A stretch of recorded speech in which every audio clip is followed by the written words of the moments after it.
인사드리겠습니다. 국어 김민준입니다. 반갑습니다. 국어 관련해서 조금 말씀드릴 건데요. 일단 우리 휘문 아이들로 이렇게 진학을 시키시려고 지금 생각하고 계신 거죠? 왜 웃으시죠? 그래서 제가 오늘은 휘문 국어의 특성을 조금 말씀드릴 거고요. 그리고 기본적으로 휘문 국어 그리고 그 국어의 본질을 함께 말씀드리면서 어떻게 준비를 하셔야 사실은 우리 아이가 1학년 올라가서 좋은 결과를 낼 수 있는지까지를 조금 말씀드려 보려고 합니다. 자, 일단 저를 조금 먼저 소개해 드려 볼게요.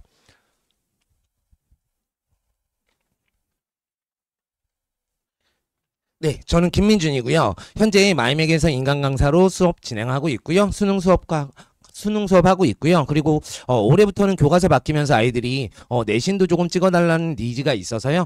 내신 수업도 같이 찍었습니다. 자, 그리고 휘문중동 영동 이렇게 세 개 학교 내신하고 있고요. 강남대성에 수업 나가고 있습니다. 제가 지금 강남대성 그리고 수능으로 인강을 하고 있다라는 것은 기본적으로 제가 이런 강사라는 걸 말씀드릴 수 있을 것 같아요. 수능도 하고 내신도 하니까 기본적으로 내신에만 필요한 국어 또는 수능에만 필요한 국어를 하는 것이 아니라 이것들을 조금 종합적으로 우리 아이들이 조금 흐름 있게 학습할 수 있도록 안내할 수 있는 강사다라고 말씀드릴 수 있을 것 같고요. 기본적으로 국어 관련해서 조금 말씀을 드려야 될 텐데요. 우리 휘문 같은 경우에 이번에 조금 어려웠어요.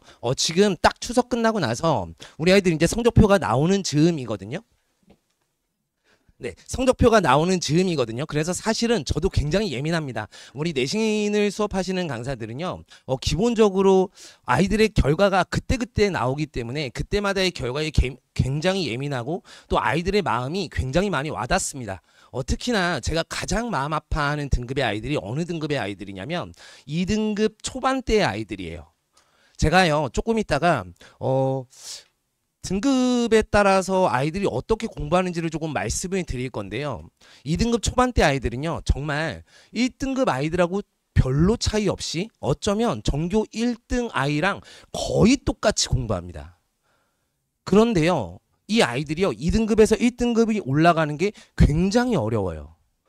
그게 왜 어려운지를 제가 말씀드리려고 하는 거거든요. 일단 휘문국어에서의 특징을 몇 가지만 좀 말씀드려 보도록 할게요. 제가 말씀을 안 드리려고 그랬는데 드리고 시작해야 될 것 같아요. 죄송합니다. 제가 입에 구내염이 혀 양쪽에 하필이면 났습니다. 그래서 지금 말을 할 때 가글을 하고 왔는데도 계속 어금니 쪽에 조금 걸려요. 죄송합니다. 제가 원래 발음이 좋은데요. 그리고 혀 짧은 소리로 지금 귀여워 보이려고 하는 게 아닙니다. 죄송합니다. 조금만 양해해 주십시오. 일단 우리 국어 교과서가요, 천재교육이고요. 이번에 출판사들 중에 천재교육이 교과서로는 가장 잘 쓰인 것 같아요. 제가 인강에서 4개 출판사를 촬영을 했는데요. 그 중에 천재교육이 가장 그래도 짜임새 있게 잘 쓰인 교과서인 것 같고요. 교과서 이외에 문학 프린트가 나오고요. 그 다음에 문법 프린트가 나옵니다. 그런데요, 실질적으로 학교 시험범위 교과서 내의 작품보다 프린트로 나오는 작품의 수가 더 많아요. 그러니까 실제 1학년 교과서는요, 맛배기 교과서예요. 무슨 말씀이냐면요, 국어의 영역에 어떤 것들이 있죠? 다시요. 국어의 영역에 어떤 것들이 있죠? 네, 문학이 있고요. 문법이 있고요. 비문학이 있고요. 또요? 매체 있고요. 화법하고요. 하나 남았습니다. 작문이 있죠. 그죠? 자, 우리요, 1학년 교과서는 어떤 교과서냐면요, 한 과목에, 한 영역에 집중하는 교과서가 아니라 우리 아이들이 이제 고등학교 올라왔으니까 전 영역을 맛배기로 한 번씩 봐봐라라고 하는 교과서예요. 그렇기 때문에 전 영역이 다 들어가 있거든요. 그러다 보니까 문학 작품이요, 교과서에 많이 들어있지 않아요. 공통국어 1, 2 다 합쳐도요, 10작품이 안 됩니다. 그러니까 굉장히 적은 수의 문학 작품이 들어있으니 선생님들이 수업을 진행을 하시고 그 다음에 시험을 출제하시려면 기본적으로 프린트 문학이 나올 수밖에 없어요. 그래서 휘문은 프린트 문학이 훨씬 더 주요합니다. 그리고 어려운 작품들이 더 많습니다. 그래서 별표를 한번 쳐놓으시는 것이 좋고요. 그 다음에 문법 프린트 같은 경우에는 아까 말씀드린 대로 1학년 교과서는요, 기본적으로 맛배기 교과서예요. 그러다 보니까 의문 변동하면 의문 변동의 현상들이 다 들어있느냐? 그렇지 않아요. 그러다 보니까 프린트가 나올 수밖에 없는 거예요. 예를 든다면 두음 법칙 같은 것들은 교과서에 없습니다. 근데요, 학교 선생님들이요, 우리 아이들이 두음 법칙 모르고 의문 변동을 공부했다고 생각할 수 없어. 그러면 프린트를 내주실 수밖에 없잖아요. 그런데 그 프린트를 어디서 내주시냐면, 적으시면 좋겠습니다. 수능 특강의 이론으로 나와 있는 것으로 나옵니다. 수능 특강 우리 매년 나오는 책 있잖아요. 3학년 아이들 보는 EBS. 그 수능 특강에 문법의 이론 파트로 나오는 것을 복사해서 주십니다. 그리고요 또 한 가지 더 주시는 프린트가 지약사 출판사에서요 문법을 정리해서 내놓은 프린트가 있어요. 그 지약사에서 또 나옵니다. 그래서 문법 프린트의 양이 좀 많다를 기억해 주시면 좋겠습니다. 자, 그 다음에 어휘부 교재. 이 어휘부 교재는요 별표 100만 개 치셔도 돼요. 이게요 문제수로요 5문제 나옵니다. 5문제에서 6문제 나오는데 우리 휘문 문제가요 30문제에서 왔다 갔다 하거든요. 30문제를 안 넘겨요. 서술형 합쳐서도요. 근데 그중에 5문제면 적은 분량 절대 아닙니다. 문학 2세트 정도에 해당되는 양이에요. 근데 아이들이요 등한시해요. 양은 많은데 안 외우고 있다가 직본날 야 이거 하자 이거 하자 이거 하자 그러면 선생님 저는 어휘 외울 거예요. 이러고 있어요. 그래서 어휘가요 굉장히 어려운 어휘들이 많이 들어있는데 그거에 대한 미리미리 학습을 하면 좋겠습니다. 자, 여기 밑줄 그으시고요. 만약에 우리 아이가 휘문 딱 합격했다 그날 책 바로 사시면 됩니다. 해마다 안 바뀝니다. 자, 1등급 국어 어휘력이라고 하는 책이고요. 자, 이 책으로 암기를 아주 꼼꼼하게 해야 합니다. 그래서 우리 휘문 유형으로요. 제가 아이들 매주 테스트 보고요. 틀리면요. 하나라도 틀리면 끝까지 남겨서 재시험 다 맞을 때까지 치르고 갑니다. 그렇게 해야 아이들을 암기하고요. 우리 남자아이들이 아시죠? 안 할 수 있으면 최대한 안 합니다. 그래서 저는 최대한 잡아서 시키는 스타일이고요. 그래서 어휘부 교재 굉장히 중요하다. 특히나 제가 조금 이따가 말씀드릴 건데요. 우리 휘문에서 어휘의 메인은요. 어디냐면요. 2학기 중간고사예요. 여기다가 조금 표시를 해두시면 좋겠습니다. 2학기 중간고사 때요. 제가 올해 너무 놀랐는데 왜 놀랐냐면 우리 기본적으로 제가 설명회 때 계속 말씀드렸기 때문에 이것은 뭐 이제 이견이 없을 것 같아요. 지금 이 표로 보셔도 분명히 알 수 있고요. 1학년 내신에서 메인 과목은 뭐랑 뭐죠? 문법하고요. 뭐예요? 문학이에요. 지금 딱 보셔도요. 문법 문학 이외에 교과서에 담겨있는 단원들 수업 안 나가셨어요. 시험 범위에도 포함 안 돼요. 그러니까 내도 아이들이 다 맞춰요. 화법에 어떤 게 들어있냐면요. 이런 게 들어있어요. 사과할 땐 어떻게 해야 하니? 진심으로 바로바로 사과해야 한다. 그리고 다음에는 잘못을 하지 않겠다라고 다짐을 해야 한다. 이런 게 실려져 있어요. 그러니까 선생님들은 이것들 가지고 아이들을 변별할 수 없어요. 그러니까 절대 수업 안 하시고요. 출제도 안 하십니다. 그래서 1학년 교과서에서 메인은 문학하고 문법이에요. 자, 여기서요. 보시면 자, 현대시, 고전시가 바로 고전시가 시작하고요. 우리 휘문은요. 다른 학교들은요. 보통 현대시하고 현대소설을 해요. 그런데 현대시와 고전시가 바로 하시고요. 프린트로 바로 나옵니다. 자, 그다음에 기말로 가면요. 고전시가 고전수필인데 여기서는 수필류를 또 프린트로 많이 주십니다. 그래서 요거를 조금 잘 분석해야 하고요. 그다음에 2학기 중간고사에서도요. 실질적으로 교과서에 있는 시험 범위는요. 2작품밖에 안 됐어요. 그런데 나머지는요. 다 프린트로 나온 문학 작품들이에요. 아까 말씀드렸죠. 우리 휘문은요. 프린트 문학이 훨씬 더 중요합니다. 그래서 제가 수업을 할 때요. 아예요. 우리 아이들 자습서 보신 적 있죠? 그것처럼 작품별로 다 만들어줍니다. 그리고 거기에 블랭크까지 뚫어서 암기까지 할 수 있도록. 그렇게 해야 아이들이 내용을 온전하게 알 수 있고요. 그리고 프린트 문학이 나오면 이게 내신 수업을 해보면 굉장히 어려운 점 중에 하나인데 이게 뭐냐면 학교 교과서는요. 선생님들께 제공되는 주석 교과서라는 게 있어요. 선생님들 교사용 교과서요. 근데 프린트는요. 교사용 교과서처럼 선생님들마다의 지침이 없어요. 그래서 선생님들마다 수업 내용이 다릅니다.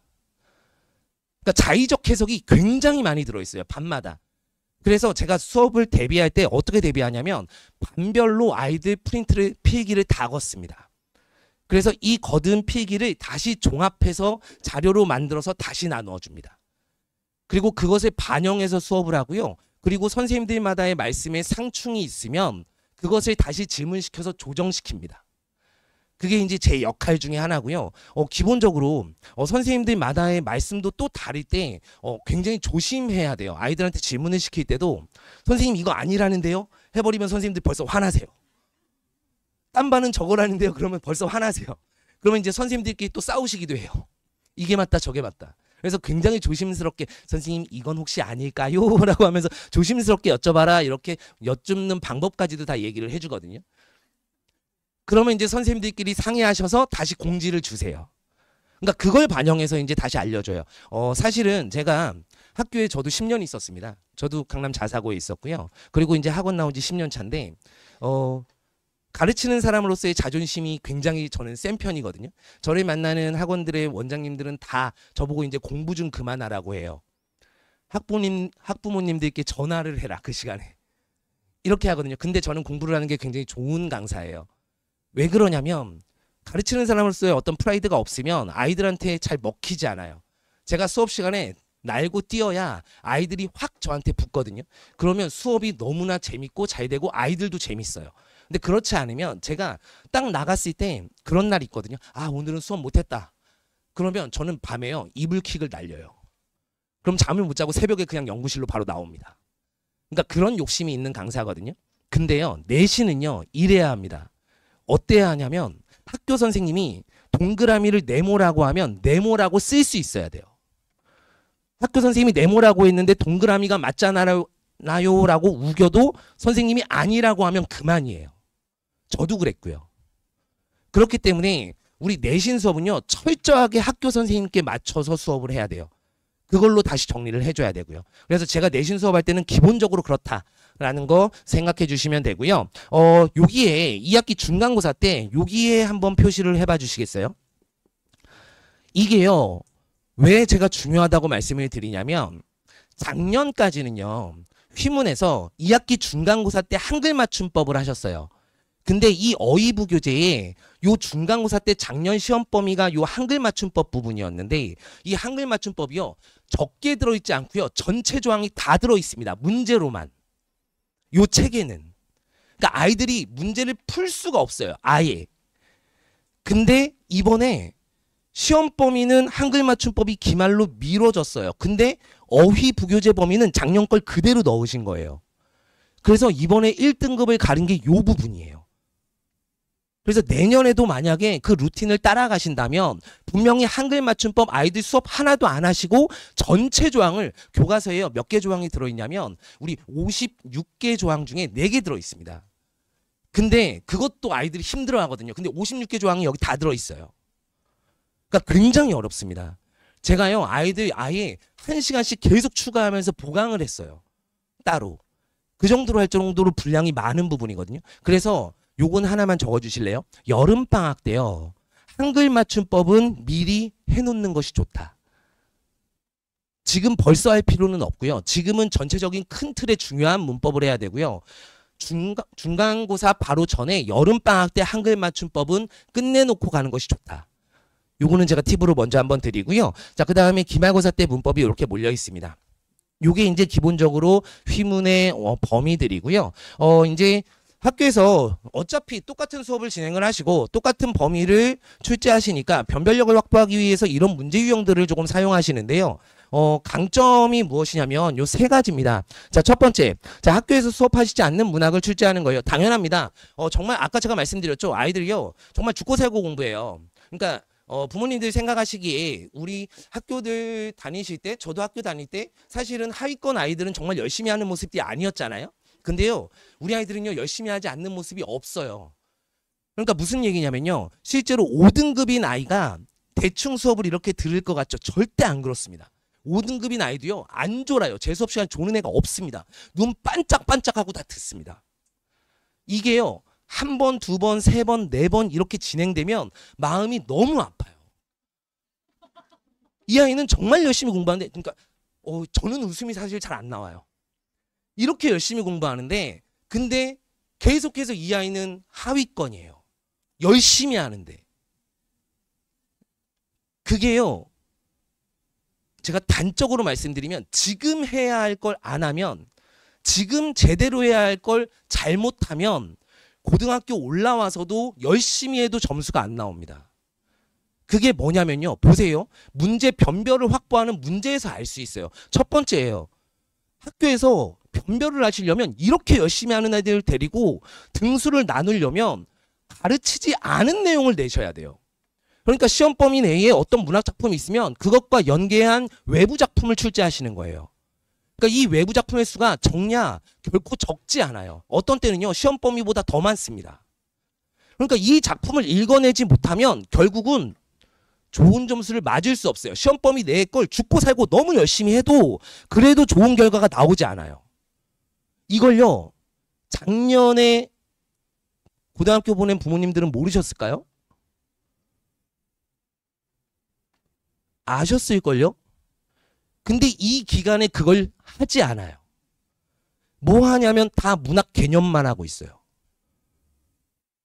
그러니까 새로운 작품을 읽을 수 있는 눈을 키우는 거 너무 중요한 거라고요. 이걸요, 수능 때나 그렇게 하면 되지라고 치부하세요. 그렇지 않습니다. 수능 때만 새로운 작품, 낯선 작품을 읽어야 되는 게 아니라 내신 때도 그렇다고요. 당연히 수능 때 그렇게 출제되는데 내신 때 그렇게 출제되지 않을 이유가 없지 않아요? 학교에서? 그러니까 외부 작품을 읽어내는 능력치는 너무나 중요하다. 그 다음에 두 번째입니다. 보기상자를 통해서 연계한 사고를 하게 합니다. 우리 부모님들 많이 문제를 보셨을 거예요. 보기상자가 딸려져 있는 문제가 수능에서도 3점짜리고요. 이 문제의 발문은 어떠냐면요, 이렇습니다. 보기를 참고하여 위 작품을 또는 위 글을 이해한 내용으로 적절한 것은, 다시요, 보기를 참고하여 위 작품을 위 글을 이해한 것으로 적절한 것은. 그렇다면 보기가 선택지의 절반이 들어있고 보기의 내용이, 그리고 작품의 내용이 절반이 들어있는 거 아니에요? 근데 보기의 내용은 학교에서 수업하시지 않아요. 보기가 굉장히 셉니다. 우리 휘문이요. 철학사상 굉장히 많이 나오고요. 그런데 이 철학사상을 저 같은 사람이 막 예측해서 맞추기도 해요. 그런데요, 100% 다 맞출 수 없거든요. 그러면 아이가 뭐 할 수 있는 능력치가 필요합니까? 보기상자를 읽고 독해할 수 있는 능력치가 필요한 거죠. 맞나요? 제가 너무 진지합니까? 그 독해할 수 있는 능력치가 정말 필요하거든요. 그러니까 보기상자를 잘 못 읽으면 시험 범위 내의 작품을 잘 달달달달 외워서 공부했어도 선택지에 대한 판단이 안 되는 거예요. 그래서 그 보기상자를 읽을 수 있는 기본적인 읽기 능력 굉장히 중요하다. 그래서 비문학 계속 하는 겁니다. 실제로.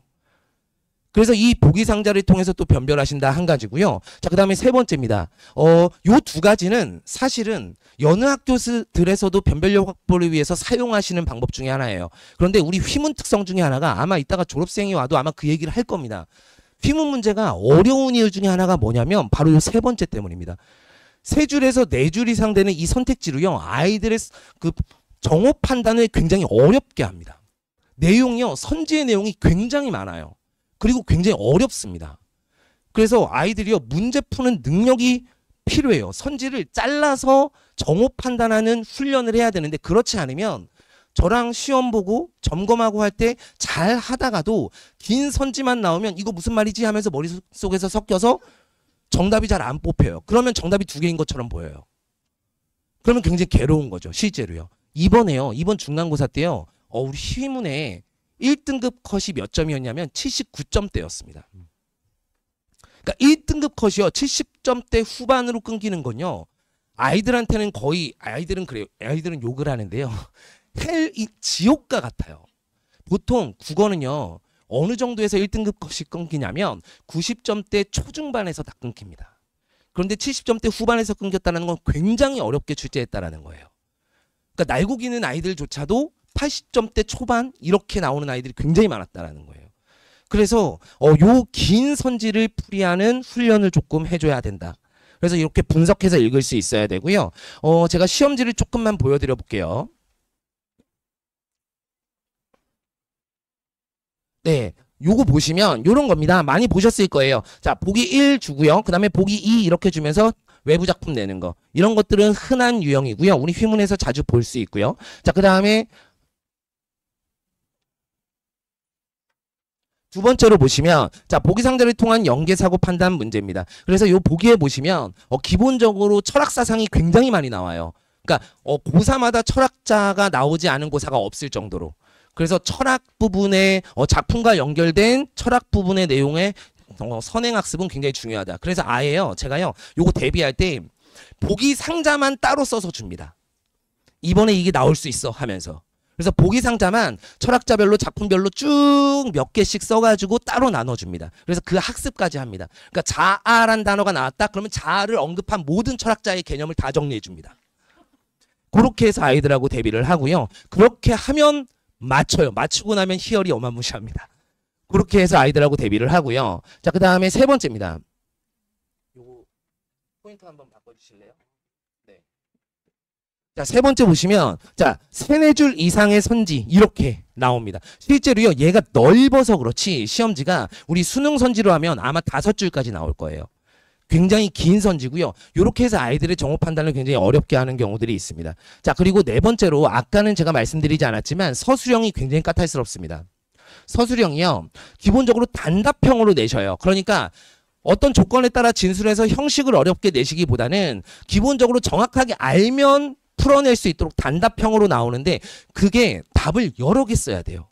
이번 중간고사 때는요, 한 문제에요, 답을 몇 개 썼어야 되냐면 10개 썼어야 돼요. 그러니까 그렇게 출제를 합니다. 그러니까 선생님들이 변별을 하셔야 되니까요. 그죠? 그래서 우리 휘문 국어가 그러니까 범위가 막 어렵거나 까탈스럽거나 그렇지 않거든요. 연합학교랑 비슷하거든요. 그런데 문제 수준으로는 굉장히 높습니다. 그러니까 아이들 입장에서는 풀기가 굉장히 어려운 학교 중에 하나입니다. 자, 이렇게 진행이 되고요. 네, 그러면 자, 이제 제가 간단하게 제가 오늘 드리고 싶은 말씀을 조금 드려볼게요. 아까요, 제가 사실 요즘 설명할 때 계속 이 말씀을 드리고 있거든요. 왜냐하면 제가 내신이 중간고사가 끝나서 제가 머릿속에 마음이 딱 여기에 꽂혀 있어요. 그러니까 2등급 초반대 아이들 제가 아까 말씀드렸잖아요. 이 아이들이 정말 열심히 하거든요, 어머님들. 그러니까 아마 보시면 아실 거예요. 이 아이들은요, 시험 범위 내용을 모르고 시험장에 가지 않아요. 다 알고 갑니다. 그런데 왜 1등급이 안 나오냐고요.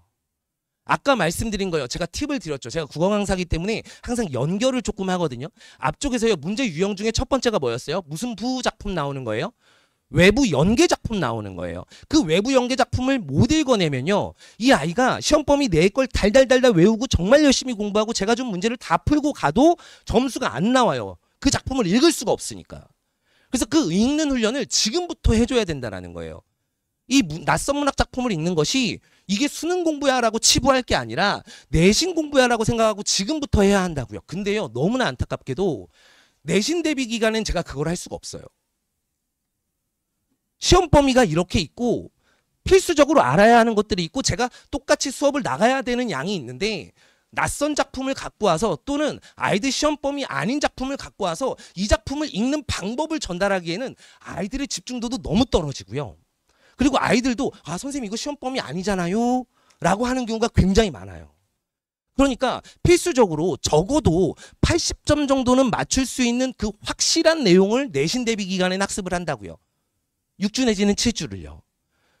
그러니까 정작 내신 대비 기간에는 이 문학 작품을 읽을 수 있는 훈련을 할 수가 없어요. 그래서 그 문학 작품을 읽는 훈련을 해야 되고요. 그 다음에 아까 제가 선지를 읽는 훈련을 해야 된다 그랬잖아요. 그 선지 읽는 것은요, 요런 게 들어있어요. 그 선지 안에는 작품의 내용도 들어있고 또 보기상자의 내용도 들어있지만 반드시 문학 내에 있는 문학 개념도 들어있어요.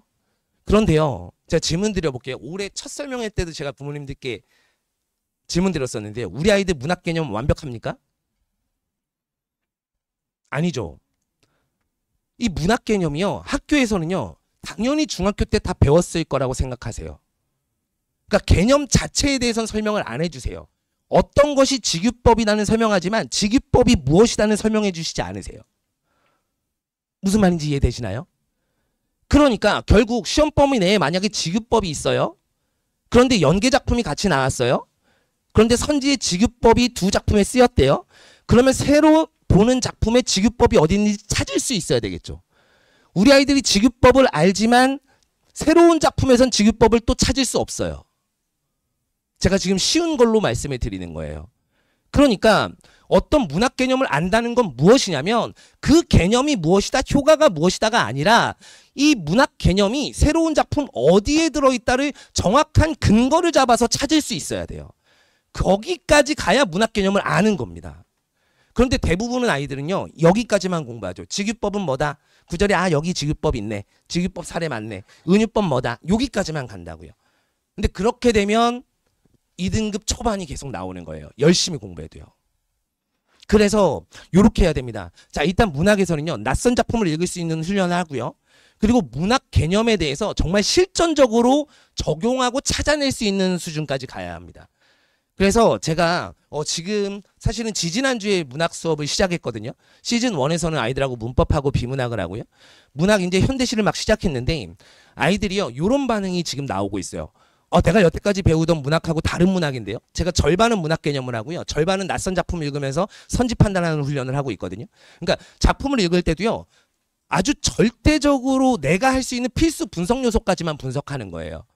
제가 이거 지난번에도 한번 질문을 드렸었는데요. 우리 아이들 모의고사를 풀어요. 그러면 현대시 한 작품을 봐요. 그러면 현대시를 읽을 때 무엇을 찾으려고 하면서 읽을까요? 다들 주제라고 생각하시죠? 그리고 실제로 아이들도 주제를 찾으려고 합니다. 그런데요, 모의고사 볼 때 현대시 한 편을 읽을 때 아까 내신 때도 낯선 작품 나오면 시 한 작품을 읽을 때 우리 아이들은 몇 분 정도의 시간이 소요될까요? 2분, 3분이요? 2분, 3분이면 현대시 한 세트를 풀어내야 하는 시간이에요. 4분 정도의 네 문제를 풀어내야 됩니다. 그러니까 우리 아이들이요, 현대시 한 편을 읽을 때 채 1분 30초를 넘기지 않아요. 어려운 작품도. 문제를 풀어야 하기 때문에 빨리 읽고 넘어가야 한다고요. 그 시간 안에 작가가 고민해서 내놓은 이 작품의 주제를 정확히 뽑아낼 수 있을까요? 못 뽑아내요. 이걸 수능을 출제하는 평가원에서도 이미 알고 있어요. 주제는 못 뽑는다. 주제가 필요하면 어디에서 주는 거냐면 보기 상자에서 주는 거예요. 문학은 예술인데 이 예술에 딱 떨어지는 주제가 있을 수 있어요? 감상은 여러 가지라고요. 만약에 문학을 감상하라고 한다면 이렇게 하겠죠. 야, 이 문학 작품 재밌는 거 주고 야, 너 감상 잘했어? 그럼 웃어. 슬픈 작품 주고 너 감상 잘했어? 울어. 이렇게 하겠죠. 문학은요, 논리적으로 분석하는 거예요. 그래서 그 논리적으로 분석하는 단계를 아이들한테 제시해야 합니다. 시에서 말하고 있는 화자가 누구인지, 어떤 대상을 가지고 어떤 상황이 펼쳐지고 있는지 시적 상황을 객관적으로 찾아야 돼요. 시대적 배경 이런 거 필요 없어요. 그러니까 예를 든다면 보세요. 일제강점기에 하늘에서 눈이 내려요. 어떤 존재가 나무가 눈을 맞고 시들어가고 있어요. 눈은 긍정이에요, 부정이에요? 부정이에요. 나무를 시들게 하니까요. 그러면 이게 일제강점기 작품이라면 이 눈은 뭘까요? 일제의 탄압이겠죠. 이걸요, 독재 정권이라고 하면 뭘까요? 군부 독재, 유신 정권 이런 걸로 바뀔 수 있지 않겠어요? 그러니까 이걸 바꿔놓는 시각을 누가 하냐면 보기 상자에서 출제자가 한다고요. 그러니까 그걸 읽는 훈련을 계속 해줘야 된다라는 겁니다. 그래서 문학에서는요, 문학 개념 완벽히 해야 된다. 그리고 새로운 작품을 보기 상자의 시각에 따라 읽을 수 있어야 된다. 그리고 보기 상자가 없더라도 내가 필수 분석 요소에 따라 작품을 객관적으로 분석해서 정리할 수 있어야 된다예요. 참고서가 없이 공부할 수 있어야 합니다. 그렇게 준비를 해야 하고요. 자, 그래서 앞서 말씀드린 것에 대한 어려움에 대해서 어떻게 해결해야 되는지를 조금 말씀드려 볼게요. 자, 일단 선지 진술 내용을 명확히 모른다. 이렇게 되면요. 이건 문학 개념의 문제입니다. 그래서 문학 개념을 완벽히 해결해야 합니다. 자, 이번에 제가요. 지난번에도 약속드렸는데요. 제가 교재를 쓰면서 문학 개념 하나도 빠뜨림없이 다 썼습니다. 그리고 개념별로 사례 작품을요. 두세 작품씩 다 넣었어요. 그래서 아이들하고 지금 판단하면서 또 아이들하고 적용하면서 수업을 진행을 하고 있거든요. 그래서 개념 하나도 빠뜨림없이 다 할 거다라는 거고요. 자, 그 다음에 다수의 문제가 정답이 2개인 걸로 보인다. 자, 얘는요. 선지를 판단하는 능력이 조금 떨어져서 그래요. 제가 엊그제 설명할 때도 한번 질문을 드렸었는데요. 아이들이요. 확대 해석하거나 축소 해석하는 경우가 굉장히 많습니다. 이건 무슨 얘기냐면요. 선지예요. 이렇게 진술되어 있어요. 보세요. 자, 어떤 A라는 대상이 있는데 A라는 대상에 대한 정의가요. 1과 2예요. 다시요. 1과 2는 A다 라는 정의가 있어요. 그런데 선지에 이렇게 쓰였습니다. A는 1이다. O예요? X예요? A를 설명할 수 있는 내용은 1과 2예요. 근데 선지에 A는 1이다 또는 A는 2다 라고 적혀져 있으면 맞는 거예요? 틀린 거예요? 맞는 거죠. 그런데 우리 아이들은 틀렸다고 생각해요. 열심히 공부한 아이일수록. 왜냐하면 A는 1이다 라고 하면 선생님 2가 빠졌잖아요. 이렇게 읽는다고요. 그런데 제가 반문해요. 그대로. 야, 그러면 A는 1이 아니야? 1이 맞죠? 그래, 그럼 맞는 선지네? 아, 근데 2가 없잖아요. 또 돌아가요. 그러니까 그러면 A는 1이 아니야? 1이 맞죠? 2가 없잖아. 이걸 계속 반복해요. 그러니까 이걸 빨리 교정해야 합니다. 그래서 확대 해석하거나 축소 해석하는 걸 풀이를 통해서 선지 보는 법을 조금 봐야 되고요. 자, 그다음에 세 번째입니다. 변별을 위한 연계 비연계 작품들 요것들 해결할 수 있어야 된다. 자, 요거는 다 말씀드렸고요. 요 뒷부분은 이제 한번 쭉 읽어보시면 제가 말씀으로 다 드렸고요. 자, 커리만 조금 설명드리고 이제 나가도록 하겠습니다. 자, 우리 시즌 1 에서는요, 제가 현대문법하고요, 그 다음에 비문학 구조 보는 거 하면서 보기상자 읽는 것까지 같이 아이들하고 연습을 했고요. 지금 이제 문법은 끝났습니다. 현대문법, 고전문법 끝났고요. 제가 물리적인 양으로 나눠서 항상 이렇게 말씀드리는데 1학년 내신은 문학 절반, 문법 절반이에요. 그래서 사실은 한 학기치 내신은 끝났다라고 생각하시면 되고요. 만약에 지금 우리 아이가 문법이 잘 안 되어 있다라고 생각이 되시면 우리 아이들 고등학교 들어가기 전에 문법은 완벽하게 해놓고 넘어가야 합니다. 그러고 올라가야지 문법이 안 되어 있으면요, 계속해서 부담이 될 겁니다. 고4 때마다. 제가 아까 우리 휘문고 지금 요거 일정 보여드렸잖아요. 시험 범위.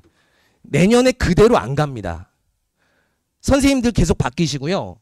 그러면 우리 문법하고 문학하고 계속해서 매칭시키는 것이 일반적인 학교들의 루틴이거든요. 그렇게 되면 문학 절반, 문법 절반이 계속 나올 거고 고4 때마다 문법 때문에 굉장히 고민을 많이 하게 될 거예요. 근데 먼저 해놓으면 조금 수월합니다. 됐죠? 자, 그 다음에 현대시 이렇게 지금 진행하고 있고요. 그 다음에 고전시가, 그리고 현대소설, 그리고 고전소설까지도 모두 다 나가도록 하겠습니다. 자, 그런데요, 만약에 지금 이제 합류하고 싶으신 분이 있다면 요거는 조금 감안을 하셔야 되는데요. 제가 아이들 요 앞부분에서 수업한 내용을 뒷부분에서 계속해서 아이들하고 점검하지 않으면 감이 뚝 떨어져요. 비문학 같은 경우엔 실제 제가 고2에서 선수능반이라고 해서요, 3학년 애들처럼 30주를 수능만 끌어가는 반이 있거든요. 근데 그 아이들이요, 내신 대비 때 제가 4주를 휴강을 해줘요. 근데 그 4주를 쉬고 오면 비문학을 읽는 시간이 확 늘어나요. 이건 무슨 얘기냐면 읽는데 감이 뚝 떨어집니다. 그래서 요거는요, 장기간 쉬지 않고 쭉 해야 내게 되거든요. 그래서 비문학하고 문법 과제를 계속 리마인드 과제로 우리 30주 갈 때까지 계속 줄 겁니다. 자, 요 수준은요, 우리 3학년 수준으로 계속 제가 줄 겁니다. 우리 1학년 수준으로 이제 지금 공부하는 건 의미가 없고요. 왜냐면 고1 모의고사하고요, 고3 모의고사하고 보면 수준 차가 엄청나요. 그래서 고1 모의고사로 내가 지금 무언가를 공부하게 되면 사실은 나중에 올라갈 때마다 무언가 장벽에 부딪히는 느낌이 있어요. 근데 지금 제가 요거 아이들 3학년 걸로 먼저 딱 시작을 해서 과제를 주고 아이들하고 풀이를 해보면 1, 2학년 거 보면 우스워해요. 그러니까 아이들이 처음부터 어려운 걸 할 수 있는데 근데 너무 쉬운 거부터 순차적으로 그냥 쉽게 먹으면서 올라간 거예요. 그렇게 하면 안 되고요. 3학년 걸로 해야 해서 제가 EBS에서 수업에 맞는 내용들을 다 뽑아서 계속 주도록 하겠습니다. 자, 그래서 우리 문법하고 비문학까지는 계속 나갈 거다라는 거고요.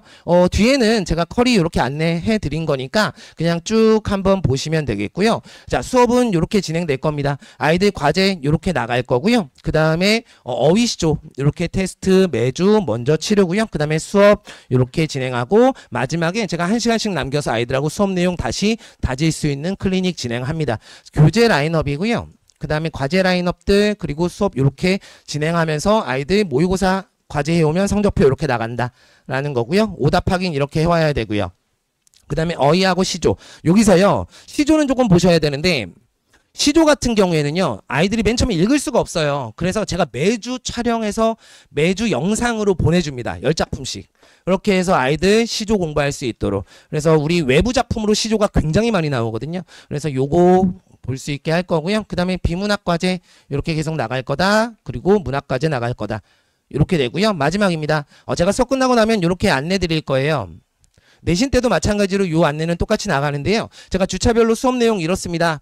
이번 주에 아이들 이거 공부하느라고 너무 힘들었습니다. 분위기는 어땠습니다. 이런 것들을 여기에 다 적어서 보내드리고요. 뭐 다음 주에 패스페일 테스트 있으니 아이들 공부 열심히 해서 올 수 있게 해주세요. 이런 내용 여기 다 들어있습니다.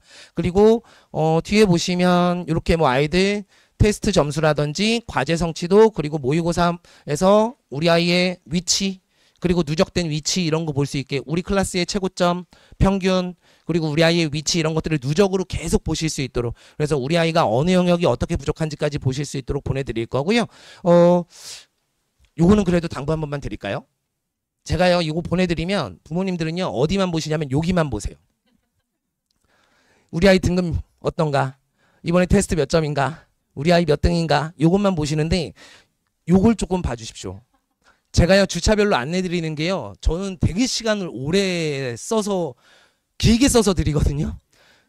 그러니까 이번 주에 아이들이 힘들었어요. 맛있는 것 좀 해주세요. 이번 주에 뭐 암기해야 합니다. 같이 갈궈주세요. 뭐 이런 것들을 여기다가 쓰는데 부모님들 여기는 안 읽으세요. 궁금하시면 따로 연락을 주시고 여기는 안 읽으세요. 아이들 개인별 전달사항 이런 거 제가 다 써서 드리거든요. 안 읽으세요. 오로지 여기만 보십니다. 우리 애 몇 점인가. 사실은 이게 맞죠. 맞긴 맞는데 요 점수가 높으면 잘하고 있는 거잖아요. 그죠? 그런데요 점수는 제가 관리하겠습니다. 제가 잘 관리하고 문제 있으면 연락드릴 테니까 수업을 같이 공유해서 우리 아이가 어디를 어떻게 공부하고 있는지를 조금 같이 알아주셨으면 좋겠습니다. 이렇게까지 말씀드리고요. 모쪼록 자 이제 사실은 우리 아이들 고입 앞두고 굉장히 조금 예민하기도 하고 긴장해야 될 때입니다. 아까 제가 요 말씀 드렸는데 여기요. 제가요 아이들한테도 저를 안 보고 있으면 말을 잘 못합니다. 사실은 고등학교 올라가서 긴장해야 될 게 아니라 지금 긴장해야 돼요. 지금 긴장을 안 하면 고등학교 올라가서 긴장하는 것의 의미가 없어집니다. 아까 제가 말씀드렸죠. 2등급 초반 때 아이들, 2등급 중후반 때 아이들, 이 아이들이요. 요맘때 해야 할 걸 정확하게 안 하고 올라가면 결국 고등학교 올라가서 딱 정신 차려서 밤새 공부하고 죽고 살고 공부해도 등급이 안 나와요. 그게 너무 안타깝고 안쓰러워요. 그래서 부모님들이요. 아이들을 지금 긴장시켜 주셔야 돼요. 그래서 지금 해야 할 걸 잘 닦고 올라가면 고등학교 올라가서 어떤 고사는 조금 못 봤어도 정신 차린 고사만큼은 그래도 또 점수가 나와요. 근데 아니면 쭉 안 나옵니다. 정신을 계속 차리고 있어도 안 나온다고요. 그럼 부모님들은 막 속타고 저도 수업하면서 속상하고 막 이러거든요. 그래서 지금 아이들 정말 정확하게 잘 공부할 수 있도록 아이들 조금 독려 많이 해주시고요. 지금 뭐 원서 쓴다 뭐 한다 이러면서 해이해질 때 분명하거든요. 그럼에도 불구하고 공부랑 원서랑은 또 다르고요. 공부랑 학교 선택하고는 또 다른 얘기 아니겠어요? 그러니까 공부를 열심히 할 수 있게 잘 독려해 주셨으면 좋겠습니다. 여기까지 하겠습니다. 김민준이었습니다.